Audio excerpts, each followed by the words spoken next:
चलिए, बहुत बहुत स्वागत है आप सभी का। Most welcome all of you. आज से हम इकोनॉमिक्स अर्थशास्त्र पर बात करेंगे। अर्थशास्त्र के अंतर्गत इस विषय को हम डीपली समझने का प्रयास करेंगे और इस विषय से संबंधित एग्जाम के पॉइंट ऑफ व्यू से जो भी महत्वपूर्ण क्वेश्चंस हैं उन क्वेश्चंस को भी आपको सॉल्व कराते चलेंगे। ठीक है, तो ये लाइव क्लासेस आप सभी के लिए है, तो पूरे मन से आप क्लास में जुड़ जाएं और इस क्लास को समझने का प्रयास करें। तो चलिए शुरू करते हैं, फिर प्रारंभ करते हैं आज की क्लास। देखिए, यहां पर लिखा हुआ है इकोनॉमिक्स। इकोनॉमिक्स अर्थशास्त्र। आप लोग सिंपल वे में सोचिए, समझने का प्रयास करिए कि अर्थशास्त्र किसे कहेंगे। अर्थ मतलब रुपया, धन, पैसा।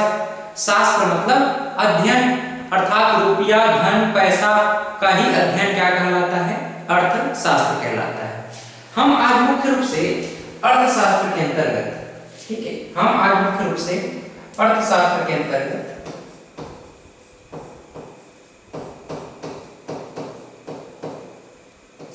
क्या पढ़ेंगे देख लीजिए।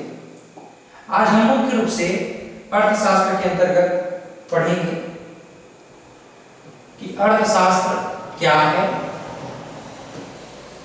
अर्थशास्त्र क्या है, इसका परिचय हम समझ लेंगे पहले, फिर हम जानने का प्रयास करेंगे कि अर्थशास्त्र का परिभाषा क्या है। परिभाषा पहले हम अर्थ को समझेंगे, फिर हम परिभाषा पर बात करते हुए मुख्य रूप से अर्थशास्त्र के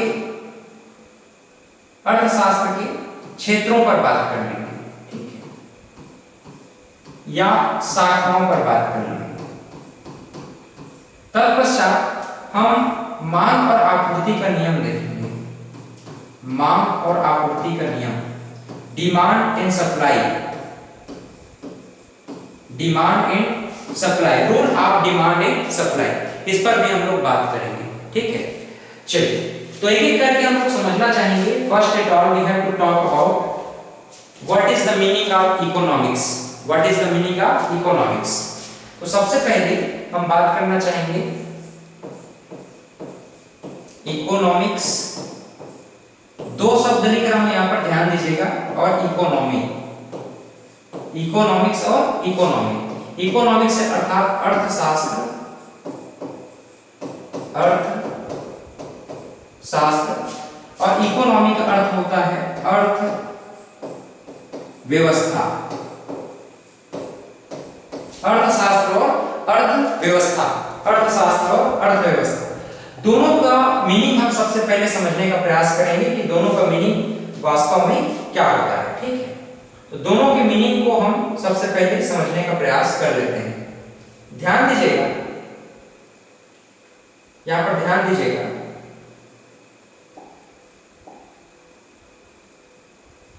देखो, सबसे पहले हम देखना चाहते हैं अर्थशास्त्र क्या होता है।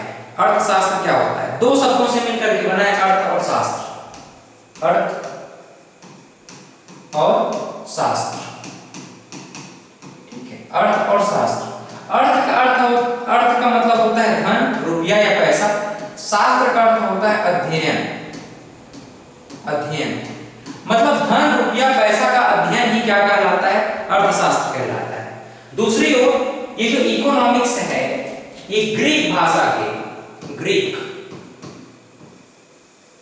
के एक शब्द है ऑक्योनोमिया।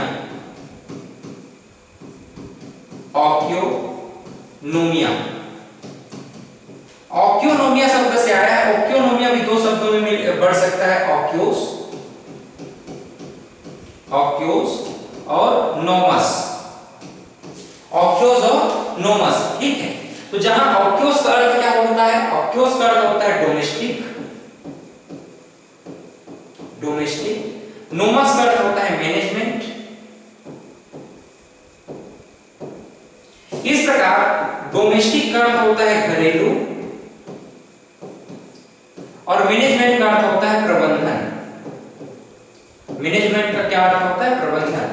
तो इस प्रकार हम देखें मीनिंग को अगर समझना चाहें, है ना, मीनिंग को अगर हम समझना चाहें तो ग्रीक भाषा के ऑक्योनोमिया शब्द से आया है अर्थशास्त्र, इकोनॉमिक्स। ऑक्योस और नोमस शब्द में हम इसे समझने की कोशिश करें तो ऑक्योस का अर्थ होता है डोमेस्टिक, नोमस का अर्थ होता है मैनेजमेंट। डोमेस्टिक अर्थात घरेलू, मैनेजमेंट मतलब प्रबंधन। इस प्रकार से घरेलू प्रबंधन, आय व्यय संबंधी घरेलू प्रबंधन को ही अर्थशास्त्र कहा जाता है। दूसरे तरीके से हम देखें तो अर्थ का होता है धन, रुपया, पैसा। शास्त्र का अर्थ होता है अध्ययन। तो धन, रुपया, पैसा का अध्ययन ही अर्थशास्त्र कहलाता है। बात समझ में आ रहा है? मीनिंग है ये, मीनिंग। तो ये तो मीनिंग हो गया किसका? अर्थशास्त्र का। अब हम ये जानना चाहते हैं अर्थव्यवस्था क्या होता है। अर्थशास्त्र क्या है आप लोग समझ गए। अब अर्थव्यवस्था क्या है ये भी हम लोग समझ लेना चाहते हैं। ध्यान दीजिएगा, जो इकोनॉमी है, अर्थव्यवस्था है, मूल रूप से आर्थिक गतिविधियां होती हैं। मूल रूप से क्या है? आर्थिक गतिविधियां, इकोनॉमिक एक्टिविटीज।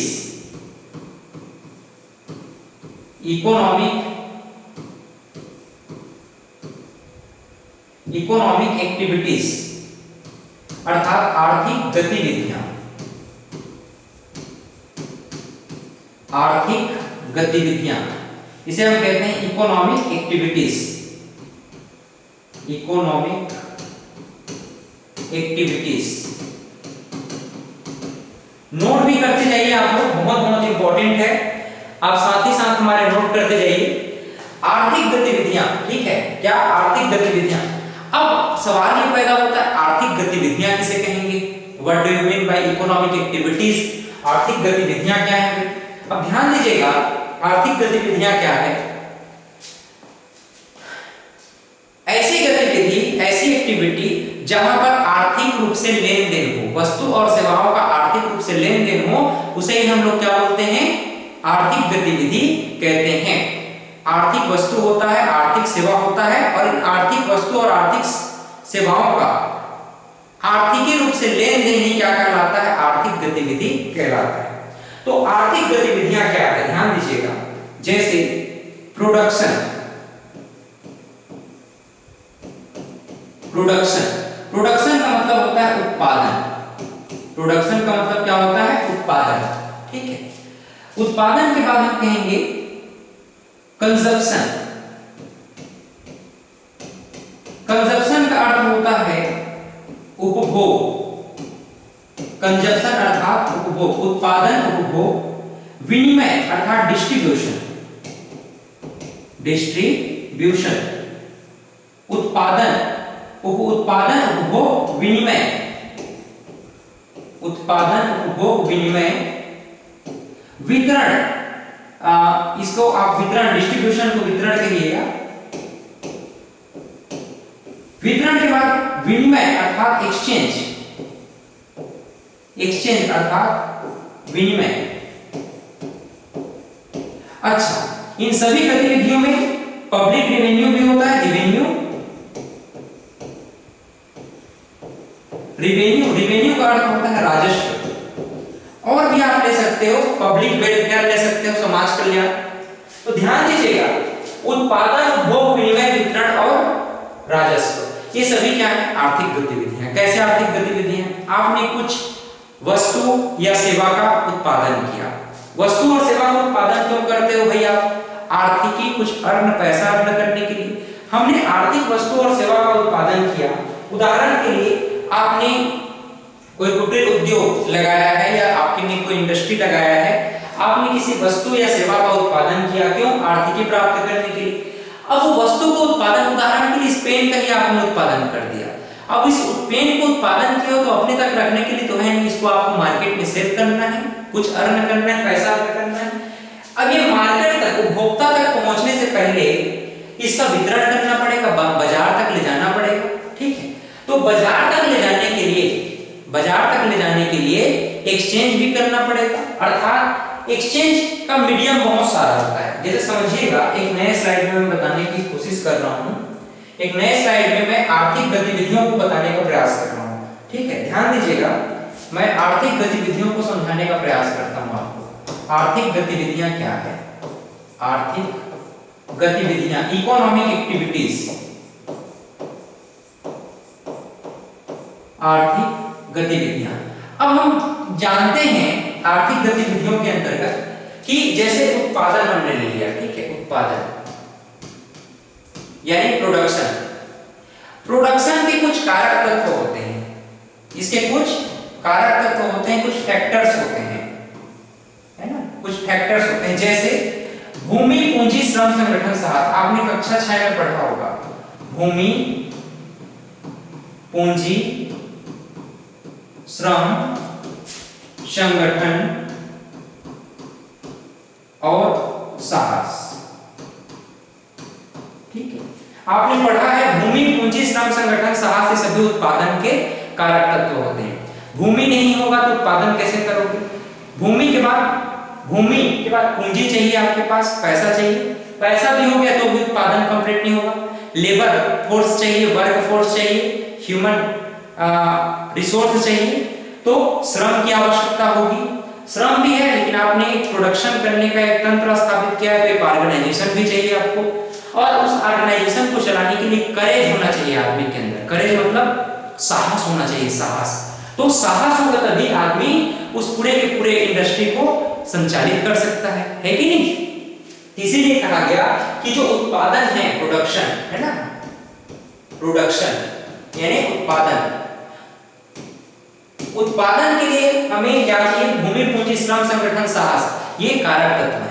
आपने कोई भी वस्तु और सेवा का उत्पादन किया, क्यों किया? ताकि उससे कुछ आर्थिकी प्राप्त किया जा सके, कुछ अर्निंग किया जा सके। अब उत्पादन के बाद दूसरा हमने क्या बताया? उपभोग कराना है, उपभोग कराना है। इसका उपभोग यानी कंजप्शन। अच्छा, कंजप्शन कराना है, ठीक है, उपभोक्ताओं तक, कंज्यूमर तक पहुंचाना है आपको इस आपके प्रोडक्शन जो भी आपने किया है वस्तु और सेवा का। अब ध्यान दीजिएगा, उस डायरेक्ट तो पहुंच नहीं जाएगा, इसके लिए आपको क्या करना पड़ेगा? अपने उत्पादित वस्तु को मार्केट तक ले जाना पड़ेगा, जिसके लिए डिस्ट्रीब्यूशन का सहारा लेना पड़ेगा। डिस्ट्रीब्यूशन मतलब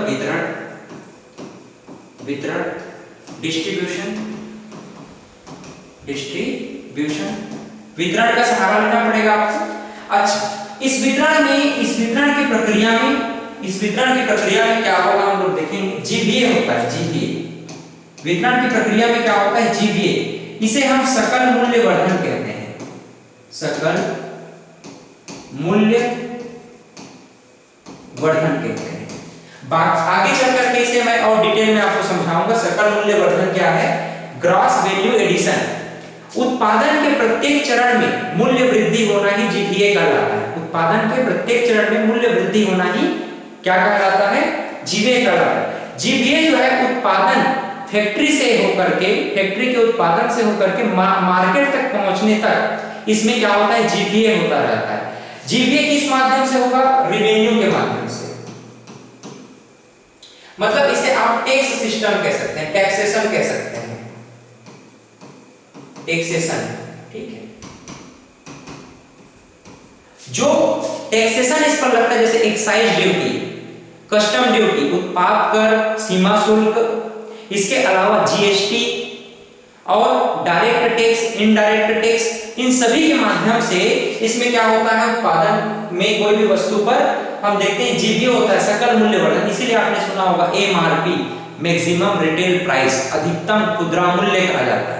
अधिकतम खुदरा मूल्य से अधिक मूल्य में दुकान वाला कोई भी वस्तु को नहीं बेच सकता, है ना। तो एमआरपी लिखा होता है, आप लोगों ने देखा होगा, लेकिन जरूरी नहीं है एमआरपी के रेट पर ही बिके, उससे कम में भी बिक सकता है। और उत्पादन हो सकता है ये केवल 10 रुपए में हुआ और मार्केट में 1000 रुपए में बिकता हो, है कि नहीं। तो उत्पादन केवल कितने में हो रहा है? 10 रुपए में। बिक रहा है कितना? 1000 रुपए में। तो मार्केट तक पहुंचते पहुंचते हो सकता है यहाँ बना ही नहीं है, ये चाइना में, वियतनाम में, जापान में बना होगा। अब जापान में बना है, वहां से फिर सीमा शुल्क लगा होगा, भारत में टैक्स लगा होगा, फिर जितने भी इसके डिस्ट्रीब्यूशन किया गया, उन तक पहुंचते पहुंचते पहुंचते फिर मार्केट तक आया, मार्केट तक आने के बाद फिर हमारे पास आया। तो इस तरह से इसके प्रत्येक चरण में, मार्केटिंग और उत्पादन के प्रत्येक चरण में इस वस्तु के मूल्य में वृद्धि हुआ, जिसे हम लोग क्या बोलते हैं, जीडीए, सकल मूल्य वर्धन कहते हैं। बात समझ में आया? अब देखो, उत्पादन हो गया, उपभोग हो गया, इस वस्तु को आपने डिस्ट्रीब्यूट किया ताकि मार्केट तक पहुंच सके। इस पूरी की पूरी प्रक्रिया में क्या हो रहा है, हम लोगों ने देखा चौथे क्रम पर एक्सचेंज हो रहा है। एक्सचेंज, एक्सचेंज मतलब है विनिमय हो रहा है, विनिमय हो रहा है, विनिमय मतलब एक्सचेंज। एक्सचेंज का मतलब क्या है कि आप जो है इसको ऐसी दान तो दोगे नहीं, इसके बदले में आपको कुछ मूल्य चाहिए। तो आपने हमें वस्तु प्रदान किया, वस्तु की जगह में हमने आपको क्या दिया, इसका मूल्य अदा किया। तो पैसे के बदले हमने सामान खरीदा, तो इसी को क्या बोलते हैं, एक्सचेंज कहते हैं, एक्सचेंज। ठीक है, अच्छा, एक्सचेंज के बाद क्या है, एक्सचेंज के बाद हम लोगों ने क्या पढ़ा है, उपभोग, वितरण, विनिमय और राजस्व। राजस्व, राजस्व का मतलब है रिवेन्यू। रिवेन्यू भी आपने समझ लिया, रिवेन्यू क्या है। तो उत्पादन के प्रत्येक चरण में, उत्पादन के प्रत्येक चरण में गवर्नमेंट जो टैक्सेस लेती है वह क्या है, रिवेन्यू कहलाता है, जो पब्लिक वेलफेयर के लिए गवर्नमेंट के द्वारा टैक्स के रूप में लिया जाता है। तो इन सभी के माध्यम से आर्थिक गतिविधियां संपन्न होती हैं, इन सभी के माध्यम से आर्थिक गतिविधियां संपन्न होती हैं। आर्थिक गतिविधियों के दो फैक्टर्स होते हैं, मुख्य रूप से दो फैक्टर्स होते हैं। पहला फैक्टर क्या कहलाता है, आर्थिक वस्तु, आर्थिक वस्तु, इसे इकोनॉमिक गुड कहा जाता है। और दूसरा है आर्थिक सेवा, आर्थिक सेवा। आर्थिक सेवा ऐसी सेवा जैसे कि चिकित्सा, चिकित्सा के बदले कुछ शुल्क दिया जाता है और बदले में चिकित्सा प्राप्त किया जाता है। एजुकेशन सिस्टम भी कुछ ऐसा ही है, सर्विस सेक्टर में ट्रांसपोर्टेशन के लिए आप टोल टैक्स पे करते हो और ट्रांसपोर्टेशन का उपयोग करते हो, तो सेवा के बदले आपने कुछ शुल्क पे किया, तो आर्थिक सेवा हो गया। ठीक, आर्थिक वस्तु का मतलब क्या हुआ, आपने ऐसा कोई भी वस्तु जिसका कुछ मूल्य होता है, जैसे इस पेन का अपना एक मूल्य है, इस डिजिटल बोर्ड का अपना एक मूल्य है, इस फैन का, इस पंखे का, इस लाइट का अपना एक मूल्य है, सभी आर्थिक वस्तु है। क्योंकि ऐसा वस्तु जिसका कोई आर्थिक मूल्य हो उसे हम क्या कहते हैं, आर्थिक वस्तु कहते हैं। आर्थिक गतिविधियों में दो प्रमुख फैक्टर होते हैं, एक तो आर्थिक वस्तु होता है और एक आर्थिक सेवा होता है। ठीक, अब इन दोनों से क्या बनता है, आर्थिक गतिविधि बनता है। आर्थिक गतिविधियों के कारक और कौन कौन हो सकते हैं, उत्पादन, उपभोग, विनिमय, वितरण और राजस्व। बात समझ में आ गया। विनिमय बहुत से प्रकार के होते हैं, थोड़ा सा आप लोग मुझे कमेंट में बताएंगे कि आपने विनिमय के कौन कौन से माध्यम को अभी तक जाना है, कौन कौन से विनिमय के माध्यम को अभी तक आपने समझने का प्रयास किया है। जैसे there are some types of, there are some history of exchange. विनिमय के कुछ माध्यम को हम समझना चाहते हैं। एक्सचेंज, विनिमय, ठीक है। विनिमय के कुछ माध्यम को हम समझना चाहते हैं। जैसे आपने देखा होगा प्राचीन समय में, जैसे कि हम इंडस वैली सिविलाइजेशन, कांस्य युगीन सभ्यता या ताम्रकालीन सभ्यता की अगर हम बात करें, सिंधु घाटी सभ्यता भी जिसे कहते हैं, हड़प्पन सभ्यता कह देते हैं, तो उस समय या और पूर्व वैदिक काल, ऋग्वैदिक काल का पहला वाला काल ऋग्वैदिक काल, पूर्व वैदिक काल मतलब उत्तर वैदिक काल का पहला वाला काल क्या कहलाता है, ऋग्वैदिक काल या पूर्व वैदिक काल। तो सिंधु घाटी सभ्यता और पूर्व वैदिक काल में कैसा था, वस्तु और सेवाओं का लेन देन, आर्थिक गतिविधि कैसा था, आर्थिक गतिविधि को समझना चाहते हैं। आर्थिक गतिविधि में एक्सचेंज का मीडियम क्या था, वस्तु विनिमय। कैसा था, वस्तु विनिमय, वस्तु विनिमय। वस्तु विनिमय के माध्यम से आपने 2 किलो टमाटर लिया तो आपने 2 किलो प्याज बदले में ले लिया। तो आप देखिए ना इंडस वैली सिविलाइजेशन में क्या होता था, मोहनजोदारो मूवी देखना आप लोग, वहां पर भी इसके विषय में कुछ जानकारियां आपको मिलेंगी, कुछ कहानी वहां पर भी बताया गया है। तो नील की खेती कर रहे हैं लोग, अब क्या करते हैं, उसको बेचने मोहनजोदाड़ो लेकर के जाते हैं, वहां से बहुत सारे अपने आवश्यक काम की चीजों को खरीदते हैं और बदले में नील को उनको बेच देते हैं कपड़ा रंगने के लिए। तो इस प्रकार से क्या होता है कि आर्थिक वस्तुओं का लेन देन आर्थिक वस्तुओं से ही होता था, जिसके लिए किसी प्रकार की मुद्रा की आवश्यकता नहीं थी, उसे ही हम क्या कहते हैं, वस्तु विनिमय कहते हैं, वस्तु के बदले वस्तु।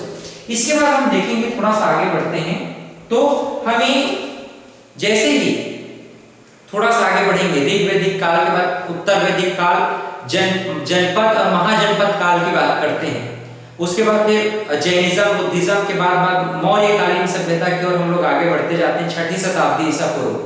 तो वहां पंचमार्क सिक्कों का प्रयोग होने लगा था, जिसको हम आहत सिक्के भी कहते हैं, पंचमार्क सिक्के या आहत सिक्के। तो वो कालक्रम क्या कहलाता है, वो कालक्रम को हम कहते हैं कॉइन्स विनिमय, मतलब कि सिक्कों का विनिमय, coin exchange, coin exchange, coin exchange. पहले गुड एक्सचेंज होता था, फिर सिक्कों के माध्यम से विनिमय होने लगा, फिर सिक्कों के माध्यम से, इसको धात्विक विनिमय भी आप कह सकते हो, क्योंकि धातु के बने होते थे सिक्के, तो धात्विक विनिमय होने लगा। इसके पश्चात हम लोग देखते हैं कि समय आता है पेपर करेंसी का, तो इसे हम कहते हैं fiat exchange, fiat exchange, fiat currency का एक्सचेंज। आप लोग सोच रहे होंगे फिएट क्या होता है। वैश्विक दृष्टिकोण से जितने भी कागजी नोट हैं जो उस देश के सरकार के द्वारा प्रचलन में है, उस अथॉराइज्ड, उस प्राधिकृत कागजी मुद्रा को ही फिएट करेंसी कहा जाता है। तो विश्व में सभी देश के पास क्या होता है, फिएट करेंसी। हमारे यहाँ भारतीय रुपया कागजी नोट के रूप में 10 रुपए, 20 रुपए, 5 रुपए, 50 रुपए, 100, 200, 500 और 2000 के नोट क्या कहलाएंगे, फिएट करेंसी कहलाएंगे। वहीं डॉलर भी होता है, अमेरिका की ओर जाए तो जापान में येन है ना, तो ब्रिटेन में पाउंड है, तो वहां की पाउंड, ब्रिटेन की पाउंड क्या है, फिएट करेंसी है, अमेरिका का डॉलर फिएट करेंसी है, भारत का रुपया फिएट करेंसी है, जापान का येन फिएट करेंसी। तो इस प्रकार से जो फिएट करेंसी होते हैं, फिएट करेंसी मूल रूप से किसी सरकार के द्वारा अधिकृत, प्राधिकृत, ऑथराइज्ड करेंसी होता है, कागजी करेंसी होता है। ठीक है, बात समझ में आ रहा है। अब देखो वस्तु विनिमय के बाद धात्विक करेंसी का काम, धात्विक एक्सचेंज आया, धात्विक विनिमय, फिर फिएट करेंसी। फिएट करेंसी के बाद आज हम देखते हैं ई करेंसी का दौर है। ई करेंसी, ई एक्सचेंज हम कह सकते हैं, इलेक्ट्रॉनिक एक्सचेंज हम कह सकते हैं। इलेक्ट्रॉनिक एक्सचेंज में एक तो मोबाइल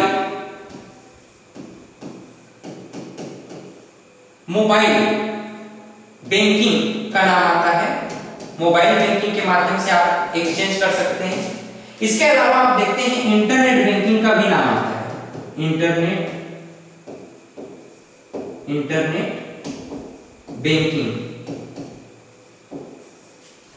इंटरनेट बैंकिंग के अलावा जो चेक बुक होता है, cheque book, CBT, cheque book withdrawal system, उसके माध्यम से भी ई एक्सचेंज हो जा रहा है आजकल। हम देखते हैं उसको तो ई एक्सचेंज नहीं कह सकते, फिएट करेंसी के अंतर्गत हम उसको लेकर के चलेंगे, लेकिन वो भी इलेक्ट्रॉनिक के माध्यम से, MICR माइक्रो कोड के माध्यम से ही वो एक्सचेंज होता है फाइनली।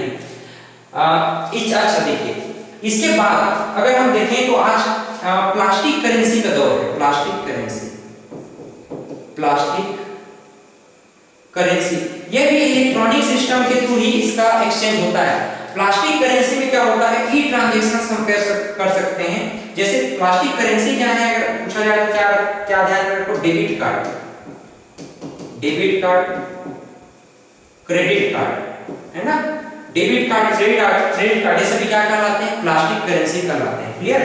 तो ई एक्सचेंज के माध्यम से हम प्लास्टिक करेंसी के थ्रू, इंटरनेट बैंकिंग के माध्यम से, सीबीटी के माध्यम से क्या कर सकते हैं, विनिमय का माध्यम अपना सकते हैं। क्लियर, यहां तक सबको समझ में आ गया है ना, कोई डाउट? तो इस प्रकार से हमारा विनिमय का माध्यम बदलते गया है। तो हमने देखा कि आर्थिक गतिविधि क्या है। अब फाइनली आप लोग समझ पाए होंगे, यहां पर ध्यान दीजिएगा, अर्थशास्त्र क्या है और अर्थव्यवस्था क्या है। आर्थिक गतिविधि आप लोग समझ गए, तो अब मैं फाइनली इसका आंसर देने जा रहा हूं कि अर्थशास्त्र क्या है और अर्थव्यवस्था क्या है। आर्थिक गतिविधियों का अध्ययन ही अर्थशास्त्र है। फिर से सुनो मेरी बात ध्यान से सुनो, इधर ध्यान दीजिए। आर्थिक गतिविधियों का अध्ययन ही अर्थशास्त्र है और आर्थिक गतिविधियां ही अर्थव्यवस्था है।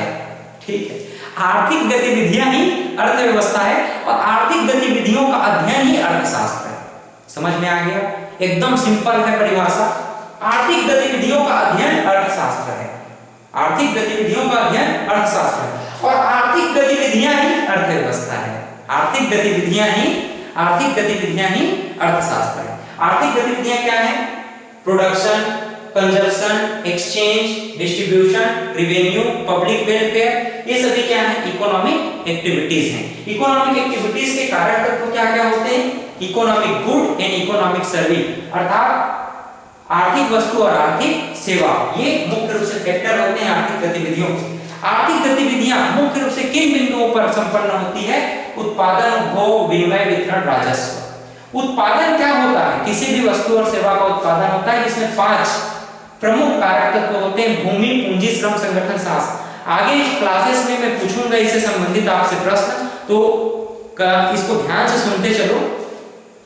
उत्पादन के कारक तत्व क्या है? भूमि, पूंजी, श्रम, संगठन और साहस। क्लियर है? सबको समझ में आ रहा है? अब हमने समझ लिया कि एक्सचेंज का भी मीडियम क्या रहा है, तो प्राचीन काल से लेकर वर्तमान समय तक ये सभी एक्सचेंज के मीडियम है। अभी ई करेंसी, ई एक्सचेंज के बाद और क्या आ गया है बताइए आप लोग? अभी वर्चुअल करेंसी का समय है। वर्चुअल करेंसी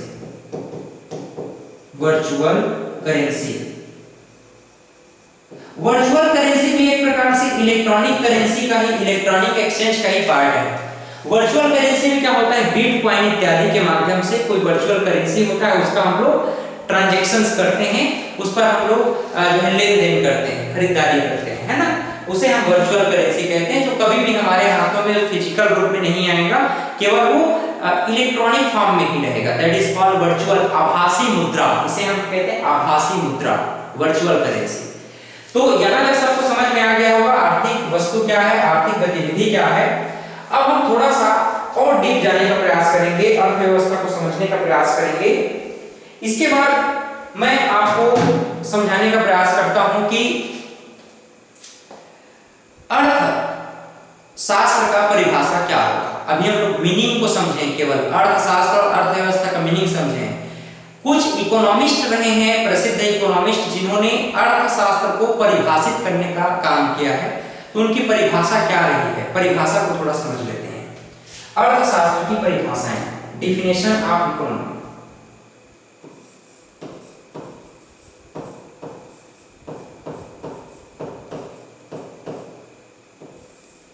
अर्थशास्त्र, economics,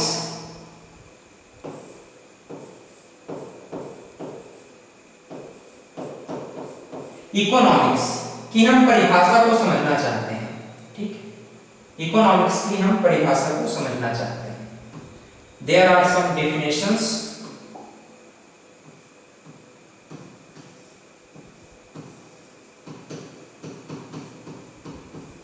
there are some definitions. तो सबसे पहले हम देखना चाहेंगे एक परिभाषा, प्रसिद्ध परिभाषा, जो प्रोफेसर मार्शल के द्वारा बताया गया है। ठीक है, तो प्रोफेसर मार्शल ने किस प्रकार से इसको परिभाषित किया, इसको थोड़ा हम समझने का प्रयास करेंगे कि प्रोफेसर मार्शल के द्वारा किस प्रकार से इसे परिभाषित किया गया है। ठीक है, तो प्रोफेसर मार्शल कहते हैं, प्रोफेसर मार्शल ने क्या कहा था, ध्यान दीजिएगा। प्रोफेसर मार्शल, पहला परिभाषा हम देखते हैं प्रोफेसर मार्शल का।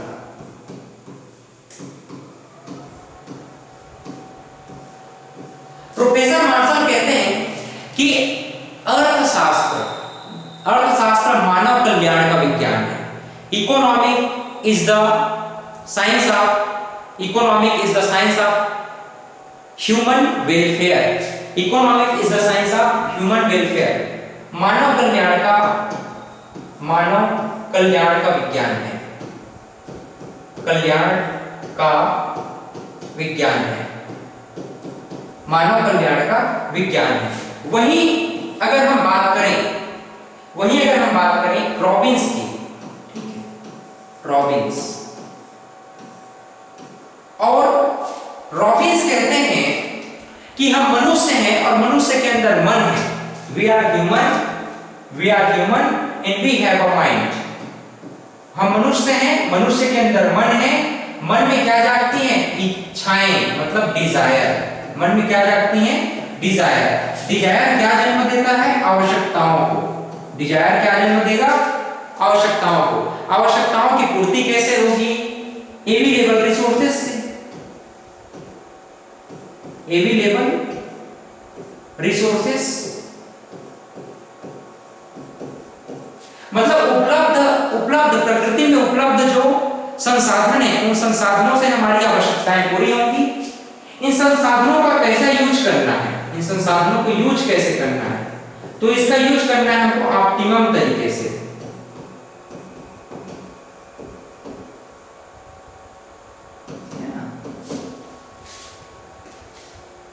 रॉबिन्स कहते हैं कि हम मनुष्य हैं, मनुष्य के अंदर मन है, मन में इच्छाएं जागती हैं, इच्छाएं आवश्यकताओं को जन्म देती है। आवश्यकताओं की पूर्ति प्रकृति में उपलब्ध संसाधनों से पूर्ण की जा सकती है, और उसका उपयोग हम किस तरह से करें, इसी का ज्ञान, इसी का अध्ययन क्या कहलाता है? अर्थशास्त्र कहलाता है। कौन कह रहे हैं? रॉबिन्स कह रहे हैं। तो यहां पर सैमुअलसन साहब क्यों पीछे रहे? सैमुअलसन साहब क्या कहेंगे, देखिए।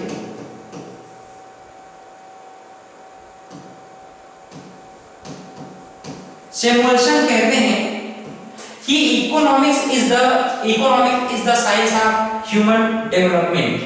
मानव विकास का विज्ञान है, मानव विकास का विज्ञान है, मानव विकास का विज्ञान। Economics is the science of human development. इसके साथ ही साथ इन्होंने ये कहा कि जो अर्थशास्त्र है, अर्थशास्त्र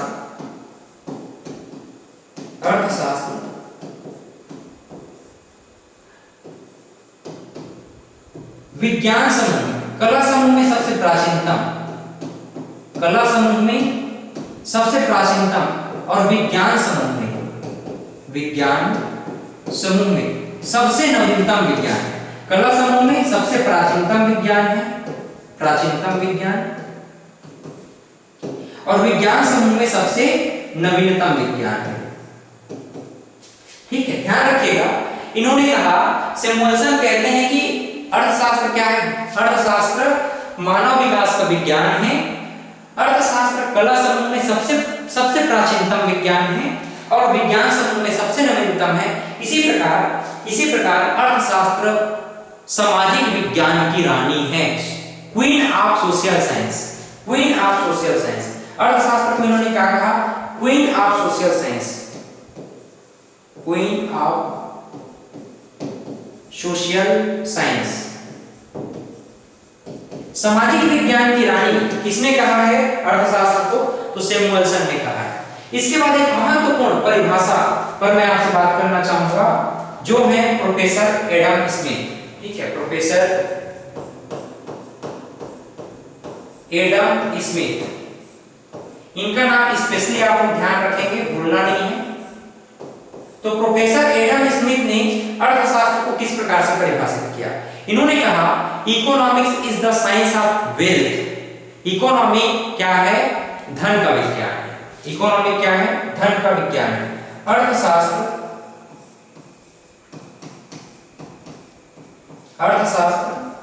धन का विज्ञान है, धन का विज्ञान है।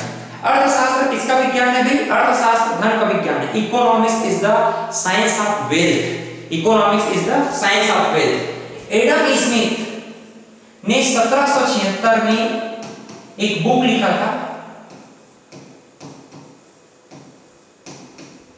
बुक का नाम था an inquiry into the nature and the wealth of nation. अर्थात इसको शॉर्टकट में हम देखें, द वेल्थ ऑफ नेशन नामक बुक इन्होंने लिखा था। The wealth of nation, the wealth of nation.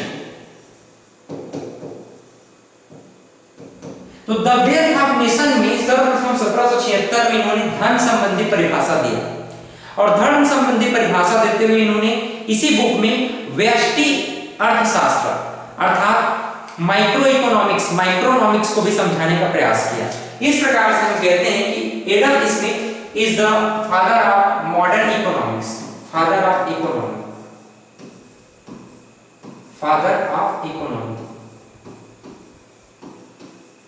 ये प्रश्न आपको बनता है कि अर्थशास्त्र के जनक कौन है, अर्थशास्त्र के जनक कौन है? तो ध्यान दीजिएगा, अर्थशास्त्र के जनक माने जाते हैं प्रोफेसर एडम स्मिथ। अब प्रोफेसर एडम स्मिथ स्कॉटलैंड के थे, स्कॉटलैंड के रहने वाले हैं। इन्होंने 1776 में एक बुक लिखा the wealth of nation. The wealth of nation में इन्होंने धन संबंधी सर्वप्रथम ऑथेंटिक परिभाषा दिया कि अर्थशास्त्र जो है धन का विज्ञान है, और फादर ऑफ इकोनॉमिक्स के नाम से एडम स्मिथ को जाना जाता है।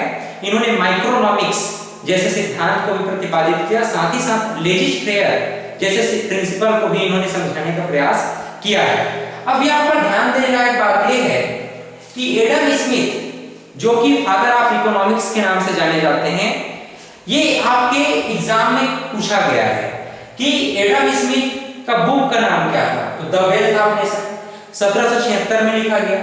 दूसरा प्रश्न पूछा गया है कि अर्थशास्त्र के जनक कौन है, तो एडम स्मिथ।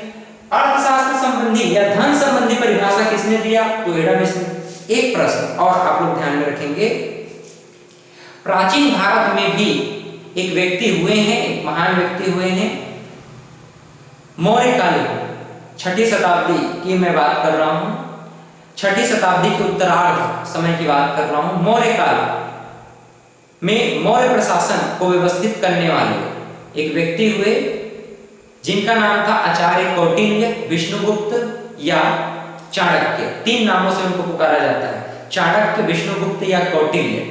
तो मौर्य प्रशासन संबंधी राजनीतिक, आर्थिक और सामाजिक व्यवस्था को बनाए रखने के लिए उन्होंने एक बुक लिखा था। बुक का नाम क्या था, अर्थशास्त्र। लेकिन वो केवल आर्थिक गतिविधियों से संबंधित नहीं था, उसमें सामाजिक, आर्थिक, राजनीतिक, सांस्कृतिक, सामाजिक सभी प्रकार की जो रणनीतियां हैं, बातें हैं, लिखी गई थी, है ना।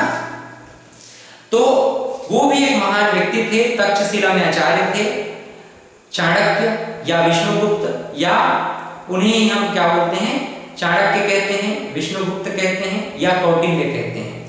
तो प्राचीन समय में अर्थशास्त्र नामक बुक के लेखक कौन है अगर पूछ दिया जाए तो आप चाणक्य का नाम रखेंगे। लेकिन आधुनिक अर्थशास्त्र के जनक कौन है, तो आपको कहना है एडम स्मिथ ही आधुनिक अर्थशास्त्र के जनक हैं। कुछ छोटी मोटी बातें और हैं, इस पर मैं थोड़ा सा 10 मिनट आपसे 5 मिनट केवल आपसे डिस्कस करना चाहूंगा। वह है अर्थव्यवस्था की अर्थशास्त्र की शाखाएं। फिर अर्थव्यवस्था की ओर हम लोग आगे बढ़ेंगे। अर्थशास्त्र की शाखाएं, ब्रांचेस ऑफ इकोनॉमिक्स।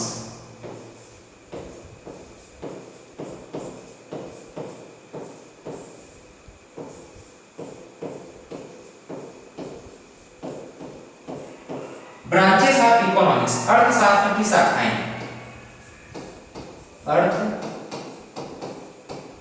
शास्त्र की शाखाएं,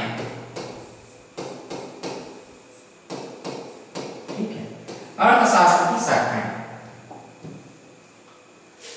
अध्ययन के दृष्टिकोण से अगर हम देखें आपके सिलेबस के अकॉर्डिंग, तो अर्थशास्त्र की प्रमुख 2 शाखाओं पर हम लोग बात करेंगे। अर्थशास्त्र की 2 प्रमुख शाखाएं कौन कौन सी हैं? एक है व्यष्टि अर्थशास्त्र, जिसे हम माइक्रो इकोनॉमिक्स कहते हैं, माइक्रो इकोनॉमिक्स, इसे ही हम व्यष्टि अर्थशास्त्र कहेंगे, व्यष्टि अर्थशास्त्र कहेंगे। और दूसरा है समष्टि अर्थशास्त्र यानी मैक्रो इकोनॉमिक्स, मैक्रो इकोनॉमिक्स, इसे हम कहते हैं समष्टि अर्थशास्त्र।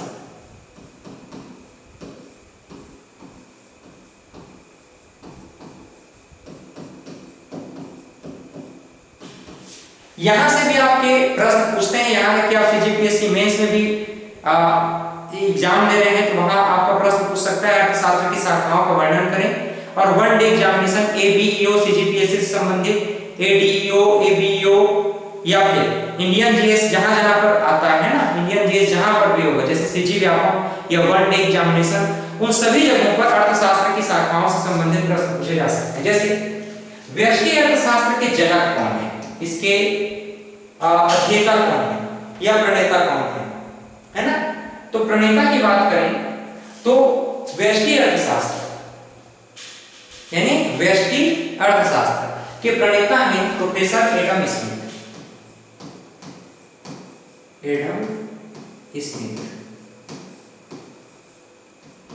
प्रोफेसर एडम स्मिथ जो है इसके इंट्रोड्यूसर कहलाते हैं, प्रणेता कहलाते हैं। समष्टि अर्थशास्त्र के प्रणेता कौन है? John Maynard Keynes. कौन है? जॉन मेनार्ड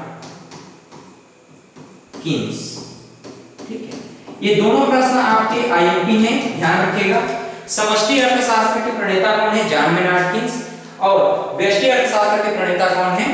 व्यष्टि अर्थशास्त्र के प्रणेता है एडम स्मिथ। अब थोड़ा समझते हैं कि व्यष्टि अर्थशास्त्र और समष्टि अर्थशास्त्र आखिर क्या होता है। सबसे पहले हम देखते हैं व्यष्टि अर्थशास्त्र। छोटे आर्थिक गतिविधियों का अध्ययन, छोटे आर्थिक गतिविधियों का अध्ययन क्या कहलाता है? व्यष्टि अर्थशास्त्र। जैसे किसी घर या परिवार का आर्थिक गतिविधि, किसी ठेले वाले का, दुकान वाले का, या कोई निजी फर्म है, निजी कंपनी है, तो छोटे आर्थिक गतिविधियां जहां पर होती हैं, कोई फर्म है, कोई कंपनी है, कोई इंडस्ट्री है, वो भी क्या कहलाएगा? व्यष्टि अर्थशास्त्र कहलाएगा। तो किसी छोटे आर्थिक गतिविधियों का अध्ययन या कोई सीमित आर्थिक गतिविधियों का अध्ययन, सीमित आर्थिक गतिविधियों का अध्ययन क्या कहलाता है? व्यष्टि अर्थशास्त्र कहलाता है। जैसे परिवार का अर्थशास्त्र, परिवार का आर्थिक अध्ययन, किसी व्यवसाय का आर्थिक अध्ययन, किसी फर्म, किसी कंपनी का आर्थिक अध्ययन, या किसी ठेले वाला, दुकान वाले का आर्थिक गतिविधि का अध्ययन, ये सभी क्या कहलाएगा? व्यष्टि अर्थशास्त्र के अंतर्गत इसको हम लोग पढ़ते हैं। ठीक, वहीं अगर हम बात करें समष्टि अर्थशास्त्र की, जॉन मेनार्ड कीन्स, तो जॉन मेनार्ड कीन्स ने समष्टि अर्थशास्त्र को परिभाषित करते हुए कहा वृहद एवं बड़े आर्थिक गतिविधियों का अध्ययन। वृहद एवं बड़े आर्थिक गतिविधियों का अध्ययन क्या कहलाता है? समष्टि अर्थशास्त्र कहलाता है। समष्टि मतलब जिसमें समाया हुआ है बहुत कुछ। जैसे देश में राष्ट्रीय आय का आंकलन करना है, गरीबी और बेरोजगारी का आंकलन करना है, तो इसमें बहुत सारे, ढेर सारे डेटा की आवश्यकता होती है, इंफॉर्मेशन जरूरी होती है ना। तो समष्टि अर्थशास्त्र किसे कहेंगे? वृहद स्तर पर, बड़े स्तर पर, लार्ज एरिया में आर्थिक गतिविधियों के अध्ययन को हम क्या कहते हैं? समष्टि अर्थशास्त्र कहते हैं। इसके प्रणेता कौन है? John Maynard Keynes.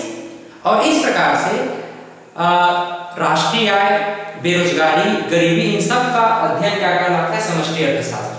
छोटे आर्थिक गतिविधियों का अध्ययन क्या कहलाता है? समष्टि अर्थशास्त्र, व्यष्टि अर्थशास्त्र। इसके प्रणेता हैं एडम स्मिथ। जैसे छोटे फर्म हैं, एनजीओज हैं, या फिर आप कह सकते हो परिवार की आर्थिक गतिविधियों का अध्ययन है, सभी व्यष्टि अर्थशास्त्र के अंतर्गत शामिल होते हैं। तो उम्मीद करता हूं कि ये क्लास आपको समझ में आया होगा।